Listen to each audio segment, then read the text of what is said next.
Bonjour, dans cette vidéo nous allons créer un custom header, comme on appelle en anglais, c'est-à-dire on va styliser un petit peu le menu, le logo, etc. À notre sauce et on va l'appliquer à l'ensemble du site. Donc c'est encore une fonctionnalité qui est assez puissante chez Divi, puisqu'on va vraiment pouvoir customiser jusqu'au bout notre haut de page, notre menu, etc. Ce qui n'est pas forcément possible avec la plupart des thèmes où on est limité à simplement changer le logo et parfois les fontes et le positionnement, mais voilà. Mais on reste assez limité. Donc là je vais vous montrer vraiment comment vous pouvez créer un header de la manière dont vous le souhaitez et toujours pareil avec l'éditeur de page de Divi. Donc je vous propose, hop, je vais fermer ça, de regarder, d'essayer de recréer en tout cas le menu qu'on a utilisé pour une autre vidéo là, donc sur comment créer un site pour les artisans. Donc on va reprendre ce menu-ci et on va le créer, vous allez voir c'est assez rapide, c'est assez intuitif.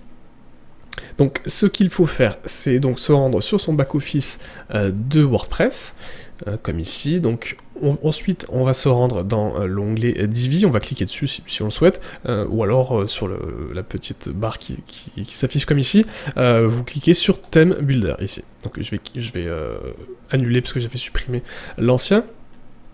Une fois que vous arrivez sur cette page-ci, vous cliquez sur Ajouter un en-tête global. Et ici, on va cliquer sur construire l'entête globale. Donc l'entête, bon, vous l'avez compris, c'est bien la même chose que le header que je parlais juste avant. C'est le menu, le logo et tous les éléments qu'on souhaite ajouter en haut de page. Ce qu'on va faire ici, c'est qu'on va partir bien sûr d'un modèle de 0. Et on a le choix bien sûr de commencer à sélectionner le premier élément. Donc ici, sur notre modèle, en fait, on a un seul élément par ligne en fait, on a deux lignes avec un élément, le menu ici et le logo au-dessus. Donc c'est vraiment un en-tête très simpliste, très simple, et vous allez voir c'est vraiment facile à reproduire. Donc ce qu'on va faire, c'est qu'on va commencer par le logo, donc je vais choisir un seul élément ici, et je vais chercher une image, c'était déjà préécrit, donc je clique sur image. Voilà, donc j'ai mon petit onglet paramètres qui apparaît et une preview de l'image. Donc il suffit de cliquer sur l'image, de choisir l'image que l'on souhaite ajouter. Donc ici je vais prendre le logo de Greensphere. Bien sûr tout ça est vraiment un titre d'exemple, ça ne sera jamais utilisé. Greensphere garde tous leurs droits sur, sur leurs produits, pas de souci, je n'ai pas copié leur site. Du coup je charge l'image, donc on voit que le logo a bien été ajouté. Bon, il est vraiment énorme, donc on va vite résoudre ce problème. Pour ce faire, on va aller dans Style. Dans Alignement, déjà, on va le centrer, parce qu'on souhaite vraiment qu'il soit en milieu de page, ici. Et dans Dimensionnement, eh ben, on va un peu diminuer la largeur maximale. Voilà. Donc vous pouvez jouer avec la largeur, avec la hauteur maximale. Donc ici, on va s'arrêter, je pense, ici, puis on remodifiera pour que ça corresponde, mais je pense qu'on est sur quelque chose d'assez similaire. Donc on a bien centré, on est bon, ok. Ce qu'on peut faire aussi, c'est d'aller vérifier, c'est dans les espacements. Donc les marges internes, je vais vous montrer très rapidement, donc je vais valider ici. Alors, vous voyez là ce qui apparaît quand je passe ma souris, il y a une petite marge interne en fait, mais là qui est très légère sur cette partie-là, et il y en a une en bas aussi, donc on peut regarder si on monte, ça ne change rien, elle était déjà à 0. Mais on va voir plus tard qu'il y a en effet des marges internes aussi dans cette partie-ci. Hop, on peut voir que ça bouge. Et sur cette partie-ci, sur la grande partie en bleu qui gère tous les éléments. Donc, on résoudra ce problème un peu plus tard. On va gérer ça dans un second temps. Là, nous allons ajouter la partie menu. Donc pour ce faire, encore une fois, très simple, il y a quelque chose qui est déjà prévu. On va cliquer sur le bouton bleu pour créer un élément complet, ce qui va être beaucoup plus pratique, puisque on a une partie qui est avec un fond blanc et une partie avec un fond noir. Si on crée vraiment une nouvelle partie complète, ce sera beaucoup plus facile à gérer.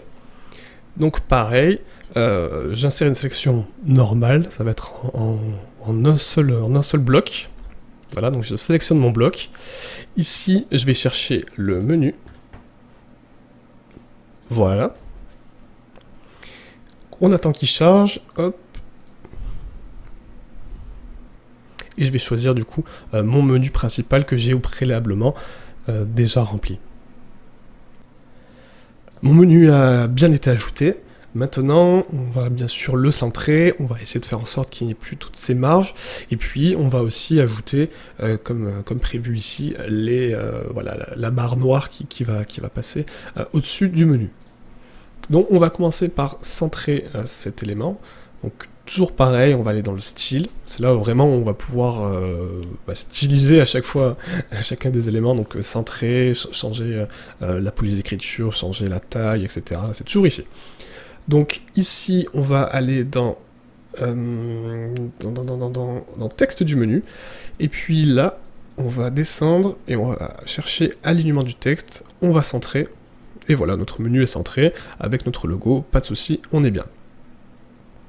Ensuite, on peut bien sûr changer un petit peu les différentes fontes, la taille, etc.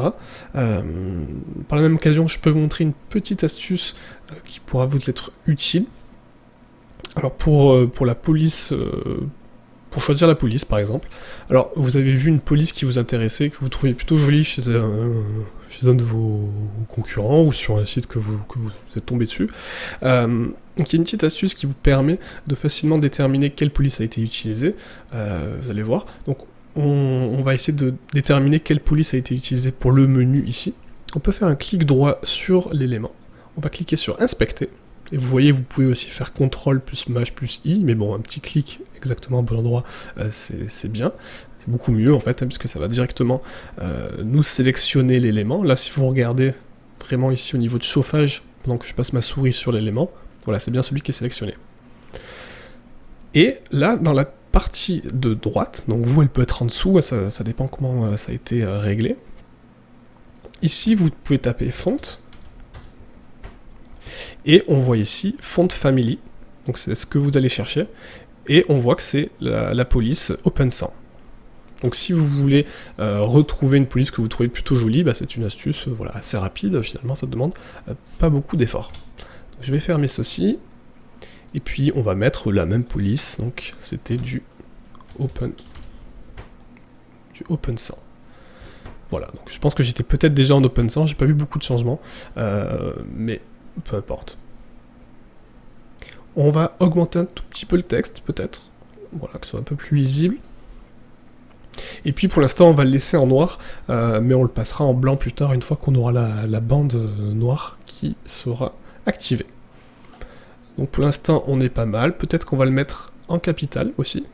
Donc il suffit de cliquer sur les deux T, et on voit que voilà, tous mes éléments du menu sont maintenant en lettres capitales. Donc je vais valider cette partie, et on va passer à la partie où on va pouvoir du coup ajouter la bande noire. Pour ajouter cette bande noire, on voit qu'on a un tout petit problème entre guillemets, c'est que l'élément où est intégré le menu, eh bien il est limité ici. Donc il va falloir qu'on puisse le mettre en pleine largeur, on va dire. Donc on va déjà voir un petit peu ce que ça donne si je le mets avec un fond noir. Donc on voit plus le menu forcément puisque c'est du noir sur du noir, mais on voit qu'il ne va pas jusqu'au bout. Donc pas de souci, on va régler ce problème tout de suite. Donc je vais valider cette partie-là. Et là, on va aller sélectionner vraiment la zone verte, hein, la zone vraiment du module. Et on va donc cliquer sur les paramètres. Et dans style, dimensionnement, on va bien sûr faire...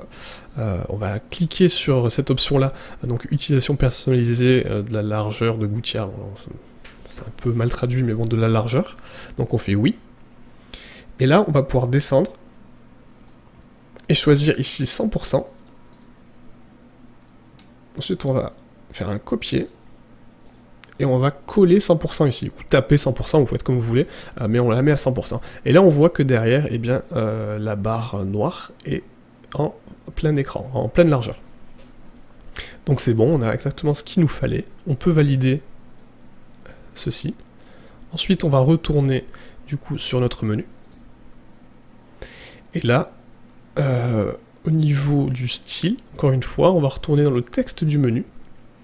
Et les couleurs de lien actif, ça ne nous intéresse pas tout de suite, mais on va surtout sélectionner la couleur de texte du menu, et on va le mettre de la couleur que l'on veut. On va partir sur du blanc, bien sûr, pour respecter un petit peu ce qui a été fait en premier lieu. Et puis vous avez la possibilité, par exemple, d'ajouter une autre couleur. Par exemple, si je veux mettre du bleu, lorsque l'on passe la souris sur l'élément. Donc là, ça n'a pas forcément été pris en compte encore, mais ça devrait fonctionner. Voilà. On peut valider, et maintenant, il nous reste un problème un peu plus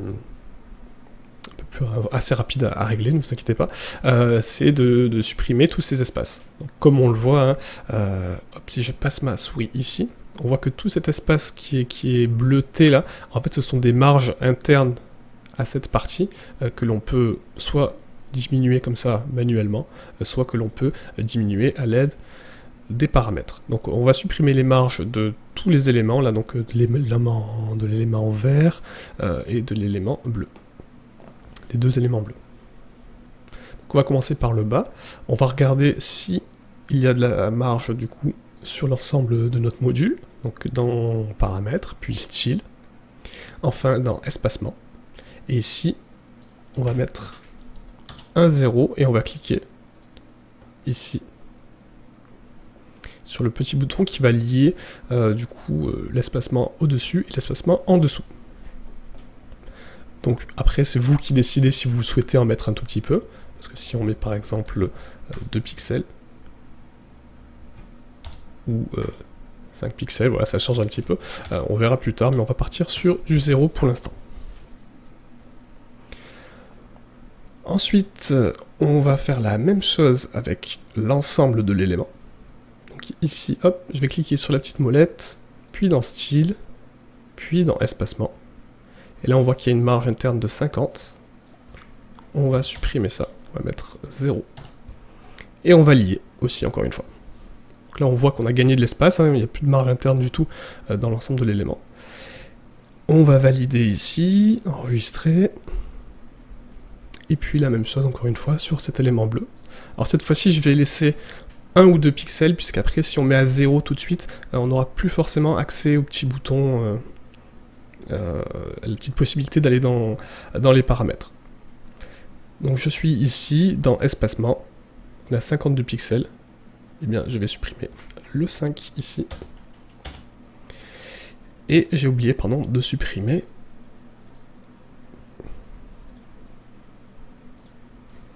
ici, je vais mettre 2 pixels aussi. Voilà, donc on se retrouve avec quelque chose déjà de beaucoup plus similaire. On a une barre qui est un peu plus épaisse, du coup, chez nos amis de chez Greensphere. On va pouvoir un petit peu agrandir cette marge. Hop, on va le faire manuellement, ça sera plus rapide. Hop.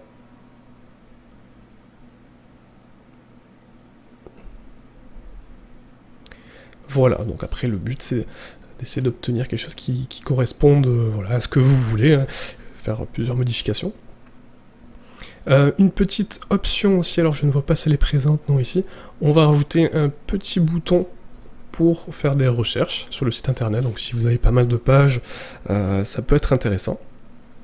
Donc on va retourner sur cet élément-ci, on va cliquer sur la petite molette, et on va ajouter ici, dans éléments, on clique sur, voilà, sur éléments, et on peut afficher l'icône de recherche, très simplement en cliquant sur oui.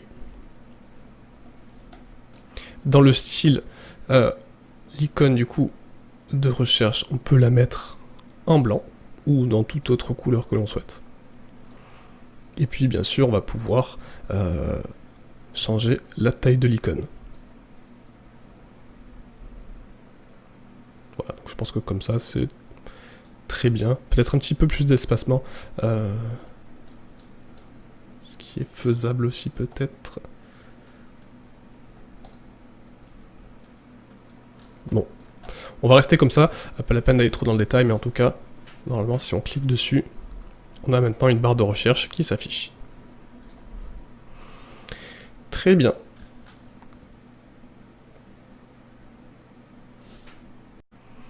Très bien, maintenant on va aller enregistrer tout ça et regarder ce que ça donne du coup sur notre site internet. Donc je valide ici, je clique sur sauvegarder en bas. Je vous conseille de sauvegarder partout, vous voyez le bouton sauvegarder, comme ça vous êtes sûr à chaque fois. Ensuite on va fermer complètement ici. Et on va encore une fois cliquer sur sauvegarder les changements pour être sûr qu'ils soient bien pris en compte. Donc normalement tout est bon, ma nouvelle en-tête globale doit être disponible partout sur mon site internet. On va aller voir sur le site un petit peu à quoi ça ressemble à partir de maintenant. Et bien voilà, donc on a notre menu qui apparaît, et cette fois-ci on a bien nos sous-menus aussi. Donc ils sont possibles de styliser, là je pense que la police est un peu trop grande des sous-menus, mais vous avez compris le principe. Voilà, j'espère que ce tutoriel vous aura plu sur comment créer une en-tête facilement avec Divi. Je vous dis à très vite pour une prochaine vidéo. Merci et au revoir.